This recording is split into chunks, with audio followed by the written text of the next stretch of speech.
Hey, what's up, everybody? True Boxing here. Thank you for coming back to get hit with the truth. So today we are doing the Barboza versus Ramirez Latino Night DAZN recap, as Arnold Barboza Jr.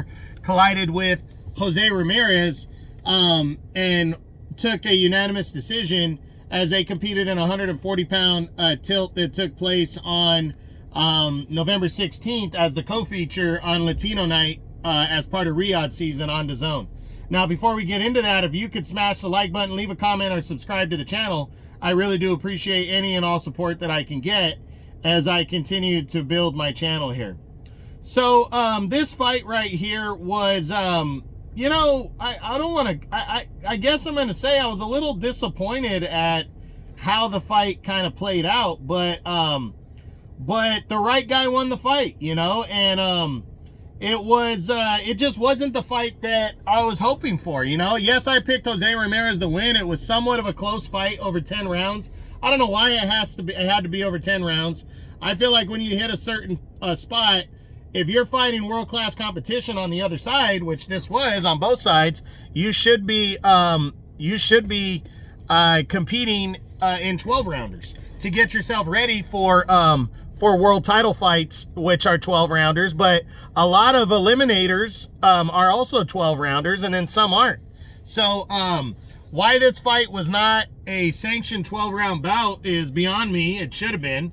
I think it would have made it more interesting, but I felt like a 10-rounder favored Arnold Barboza, especially with how much time off Ramirez has had in between fights over the last couple years. So, you know, Ramirez, though, at times, yes, he got outboxed by Barboza. I just thought Barboza would be more active and put himself out there a little more in terms of challenging and more entertaining. I understand trying to win, but I just felt like it was kind of, even though it was a deserving victory, it wasn't an overly impressive victory, if that makes sense. Ramirez was trying to push the action, but I felt like he should have pushed harder. I felt like if he would have pushed harder and cut the ring off a little bit better, which he had the opportunity to do, because Barboza wasn't doing anything super special to get Ramirez, you know, to avoid Ramirez. He was moving, yes, and he was counterpunching, but it was all stuff that when Ramirez let his hands go, he would take over those moments. But he wasn't consistent, and it just wasn't there for Ramirez to throw, or he was just hesitating too much, worried he was going to get caught with a counter shot. And I just feel like he should have taken more chances to try to win that fight and be more entertaining on a big card, you know? That was my thing, is neither one of these guys really tried to stand out and steal the show. You know, on these big cards, you want to steal the show, you want to make the impression.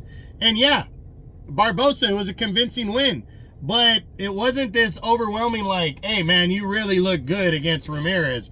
It was just a solid performance. Yeah, it was the biggest of his career, but again, I was underwhelmed, you know, but it was still a solid performance. He was a deserving winner by unanimous scores. It was somewhat close. One judge had it 7-3, the other had it 6-4, both. So, you know, congrats to him. Good performance, but I thought we were going to get better, but it is what it is. So, that's it. That's what I got. That is my, I'm going to do a what's next video, likely on both fighters next week. Barboza for sure. Ramirez, I don't know. You know, we'll see. But, that's it. That's what I got. That's my, Barboza versus Ramirez, DAZN recap from the Latino Night Riyadh season card as they competed in a co-feature in a 140-pound battle. I hope you enjoyed the video. If you did, smash the like button, leave a comment, or subscribe to the channel. I appreciate any and all support. This is True Boxing. You've been hit with the truth.